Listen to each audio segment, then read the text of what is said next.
नमस्कार दोस्तों, आपका बहुत बहुत स्वागत है काउंटडाउन न्यूज़ पर। आज हम बात करेंगे देश दुनिया की कुछ बड़ी खबरों के बारे में। चलिए चलते हैं पहले हेडलाइंस की ओर। कौन से राज्य में 1 करोड़ लोगों को दिया जाएगा रोजगार? कौन से राज्य में होगी हर आदमी की कोरोना की जांच? यूपी के कौन से जिले में फिर से लगा नाइट कर्फ्यू?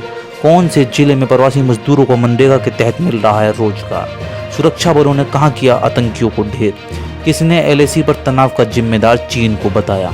ऐसी ही बड़ी बड़ी खबरें देखने के लिए वीडियो को एंड तक जरूर देखें। पहले एक नज़र कोरोना के ताज़ा आंकड़ों पर। देश में संक्रमितों का आंकड़ा 4,90,401 के पार पहुंच गया है, जबकि 2,85,636 मरीज स्वस्थ होकर घर लौट चुके हैं और 15,301 मरीजों की मौत हो चुकी है। अगली अपडेट, कोरोना काल में यूपी सरकार का मिशन रोजगार, 1 करोड़ से ज़्यादा लोगों को मिलेगा रोजगार। पीएम ने आत्मनिर्भर उत्तर प्रदेश रोजगार अभियान की शुरुआत की। अगली अपडेट, दिल्ली में हर घर में कोरोना वायरस संदिग्ध की स्क्रीनिंग शुरू होगी। 6 जुलाई तक हर घर की होगी जांच। आशा वर्कर मोबाइल ऐप के साथ मुहिम में जुड़े। अगली अपडेट पर जाने से पहले वीडियो को लाइक जरूर कर दें और आप चैनल पर पहली बार आए हैं तो चैनल को सब्सक्राइब जरूर कर दें और बेल आइकन दबाना ना भूलें, जिससे हमारी अगली वीडियो की नोटिफिकेशन आपको जल्द से जल्द मिल सके। चलिए चलते हैं अगली अपडेट की ओर। यूपी के नोएडा में, गाजियाबाद और 6 शहरों में नाइट कर्फ्यू। मेरठ, हापुड़, मुजफ्फरनगर और बुलंदशहर में भी 8 बजे से 6 बजे तक लगेगा कर्फ्यू। नाइट कर्फ्यू के दौरान आवश्यक सेवाओं और जरूरी चीज़ों की आपूर्ति से जुड़े लोगों की छूट। यूपी सरकार ने कोरोना वायरस के बढ़ते मामलों को देखते हुए यह कदम उठाया। अगली अपडेट, लखीमपुर खीरी में कोरोना महामारी की मार झेल रहे प्रवासी मजदूरों को राहत। मनरेगा के तहत गांव में मिल रहा है काम। अगली अपडेट, जम्मू कश्मीर के तराल में सुरक्षा बल और आतंकियों के बीच मुठभेड़, 1 आतंकी मारा गया। जानकारी के मुताबिक इलाके में 2 से 3 की संख्या में आतंकवादी छुपे हुए हैं। अगली अपडेट, सीमा पर तनाव बढ़ने के लिए भारत ने चीन को जिम्मेदार बताया। विदेश मंत्रालय के प्रवक्ता अनुराग श्रीवास्तव ने कहा, भारत पहले ही ये साफ कर चुका है कि चीन एक तरफा कार्रवाई करके वास्तविक नियंत्रण रेखा में बदलाव करना चाहता है। अगली अपडेट, कोरोना के बढ़ते मामलों पर बोले सीएम केजरीवाल। कहा, दिल्ली में 3 गुना बढ़े कोरोना के टेस्ट, इसलिए मरीजों की संख्या भी बढ़ रही है।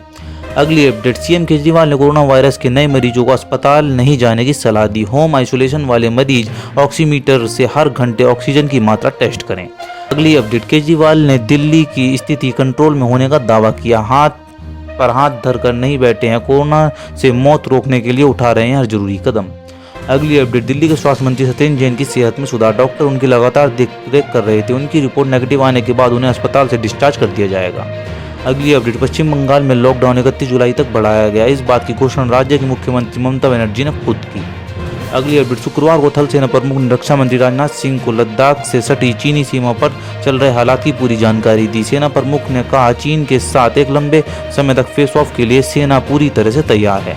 अगली अपडेट, सीएम योगी आदित्यनाथ की मौजूदगी में योजना की शुरुआत, वीडियो कॉन्फ्रेंसिंग के जरिए किया गया आगाज। अगली अपडेट, यूपी के ऑपरेशन रोजगार में पीएम मोदी ने प्रवासी मजदूरों से सीधी बात की। मजदूरों ने कहा, सरकार के प्रयासों के गांव में मिल रहा है रोजगार। अगली अपडेट, पीएम मोदी ने लाभार्थियों से भी की बातचीत। गांव के कुछ लोगों ने मुद्रा योजना के तहत लोन लेकर डेयरी का काम शुरू किया। अगली अपडेट, कोरोना को पीएम ने फिर से चुनौती बताया। कहा, जब तक वैक्सीन नहीं आती 2 गज दूरी और मुंह ढकना एकमात्र दवाई। अगली अपडेट, कोरोना संक्रमण यूपी सरकार की, पीएम मोदी ने तारीफ की। कहा, मुश्किल स्थिति में योगी ने राज्य को संभाला। अगली अपडेट, दुनिया के कई देशों से ज्यादा यूपी की आबादी, 24 करोड़ की आबादी में अब तक 600 लोग की कोरोना से गई जान। अगली अपडेट, राज्य सरकारों के प्रयासों में यूपी में करीब 85,000 लोगों की कोरोना से बचाई गई जान। पुरानी सरकारों से नहीं कर सकते थी ऐसी उम्मीद। अगली अपडेट, कोरोना काल में योगी ने 24 घंटे किया काम। पिता के स्वर्गवास के बाद भी काम करते रहे। अगली अपडेट, राजीव गांधी फाउंडेशन के बहाने बीजेपी का कांग्रेस पर बड़ा हमला। प्रवक्ता संबित पात्रा ने कहा, कांग्रेस ने जनता से विश्वासघात किया। संबित पात्रा ने कहा, पीएम रिलीफ फंड से राजीव गांधी फाउंडेशन को दिए गए थे पैसे। गांधी परिवार का है राजीव गांधी फाउंडेशन। अगली अपडेट, बीजेपी का सोनिया और राहुल गांधी पर गंभीर आरोप। मां बेटे के कहने पर रामेश्वर ने आरजीएफ में डाले पैसे। Rameshwar Thakur PF relief fund के भी थे ऑडिटर। अगली अपडेट, संबित पात्रा ने कहा, रामेश्वर ठाकुर 4 राज्यों के गवर्नर बनाए गए और कांग्रेस ने रामेश्वर ठाकुर को 2 बार राज्यसभा भी भेजा। अगली अपडेट, संबित पात्रा ने सोनिया गांधी के प्रेस कॉन्फ्रेंस करके मांगी सफाई। कहा, मां बेटे ने देश को बेचने का काम किया है। संबित पात्रा ने गांधी परिवार पर भ्रष्टाचार की स्क्रिप्ट लिखने का आरोप लगाया। कहा, भ्रष्टाचार मतलब कांग्रेस, षड्यंत्र मतलब कांग्रेस। अगली अपडेट, बीजेपी अध्यक्ष जेपी नड्डा ने भी कांग्रेस पर हमला किया। कहा, कांग्रेस ने जनता के साथ धोखा किया। लोगों की मेहनत की कमाई परिवार ने अपनों को दी। अगली अपडेट, जेपी नड्डा ने कहा, संकट के वक्त लोगों ने प्रधानमंत्री रिलीफ फंड में पैसा दिया। कांग्रेस ने दान किए हुए पैसों को फाउंडेशन में भेजा। अगली अपडेट, कांग्रेस प्रवक्ता सुरजेवाला ने कहा कि ध्यान हटाने के लिए बीजेपी लगा रही है आरोप, 2005 को भूलकर 2020 पर ध्यान देने को कहा। अगली अपडेट, कानपुर सेंट्रल होम मामले में बाल संरक्षण आयोग के नोटिस का प्रियंका गांधी ने ट्वीट कर दिया जवाब, कहा इंदिरा गांधी की पोती हूं, बीजेपी की प्रवक्ता नहीं। अगली अपडेट, सीबीएसई और आईसीएसई बोर्ड ने सुप्रीम कोर्ट में दाखिल किया हल्फनामा, 15 जुलाई तक रिजल्ट देने की बात कही। सुप्रीम कोर्ट ने सीबीएसई को 12वीं के ऑप्शनल एग्जाम करवाने की इजाजत दी, कहा 3 पेपर देने वालों का होगा औसत मूल्यांकन। अगली अपडेट, सुप्रीम कोर्ट में 10वीं की परीक्षा पर फिर करवाने पर आईसीएसई की दलील, कहा 10वीं के छात्रों को देंगे बाद में परीक्षा का विकल्प। अगली अपडेट, देश में पिछले एक दिन में 17,296 नए मामले सामने आए और 407 लोगों की मौत हुई।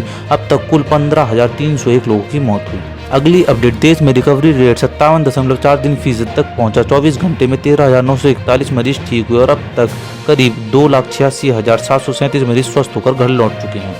अगली अपडेट, भारत में प्रति लाख आबादी पर सबसे कम मामले, दुनिया में 120 जबकि भारत में 33 मामले। अगली अपडेट, पिछले एक दिन में देश में सबसे ज्यादा 2,15,446 सैंपल लिए गए, आईसीएमआर ने जारी की रिपोर्ट। अगली अपडेट, अब एंटीजन टेस्ट से 30 मिनट में आएगी कोविड-19 की रिपोर्ट, आईसीएमआर ने बढ़ाया कोरोना वायरस जांच का दायरा। अगली अपडेट, दिल्ली में कोरोना वायरस का एक और रिकॉर्ड, पिछले 24 घंटों में 3,390 नए मामले सामने आए और 64 लोगों की मौत हुई। दिल्ली में संक्रमितों का आंकड़ा 73,780 के पार पहुंचा। अगली अपडेट, महाराष्ट्र में कोरोना का नया रिकॉर्ड, पिछले 24 घंटे में 4,841 नए मामले सामने आए और राज्य में संक्रमितों का आंकड़ा 1,47,000 के पार पहुंचा और 6,931 लोगों की मौत। अगली अपडेट, महाराष्ट्र में पिछले 24 घंटों में 190 पुलिसकर्मी कोरोना पॉजिटिव पाए गए और 3 पुलिसकर्मियों की मौत हुई। महाराष्ट्र में अब तक कुल 57 पुलिसकर्मियों की मौत हुई। अगली अपडेट, मुंबई में फायर ब्रिगेड के अब तक 117 कर्मचारी कोरोना संक्रमित हुए, 80 संक्रमित कर्मचारी अस्पताल से डिस्चार्ज हो चुके हैं और 8 की इलाज के दौरान मौत हुई। अगली अपडेट, नागपुर में पिछले 24 घंटों में 17 नए मामले सामने आए, जिले में संक्रमितों का आंकड़ा 1,385 के पार पहुंचा और अब तक 21 लोगों की मौत। अगली अपडेट, गुजरात में पिछले 24 घंटों में 577 नए मामले सामने आए और 18 लोगों की मौत हुई। राज्य में संक्रमितों का आंकड़ा 29,578 के पार पहुंचा। अगली अपडेट, अहमदाबाद में पिछले 24 घंटे में 238 नए मामले सामने आए, 12 लोगों की मौत हुई। राज्य में संक्रमितों का आंकड़ा 29,839 के पार पहुंचा। अगली अपडेट, गुजरात में आप प्राइवेट लैब में सस्ते दरों पर कोरोना की होगी जांच, सरकार ने 4500 से घटाकर 2500 की दाम।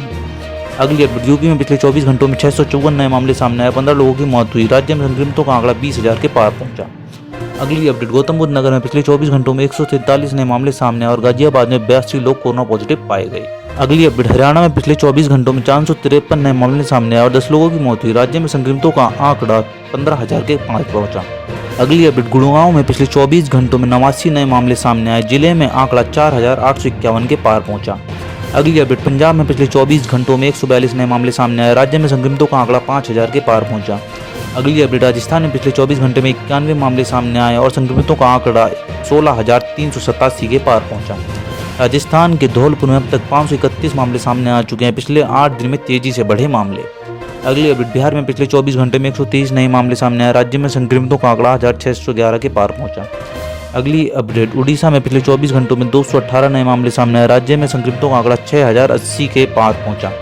अगली अपडेट, उत्तराखंड के मुख्यमंत्री ने देहरादून में किया कोविड-19 का निरीक्षण, स्टेडियम में बना 750 बेड का हॉस्पिटल। अगली अपडेट, तमिलनाडु में पिछले 24 घंटे में 3,500 नए मामले सामने आए, राज्य में संक्रमितों का आंकड़ा 70,000 के पार पहुंचा, अब तक कुल 911 लोगों की मौत।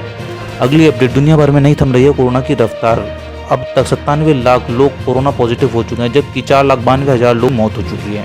अगली अपडेट, मैक्सिको में कोरोना वायरस ने मचाई तबाही, 25,000 से ज्यादा लोगों की मौत हुई और 2 लाख से ज्यादा पॉजिटिव मामले अभी भी मौजूद।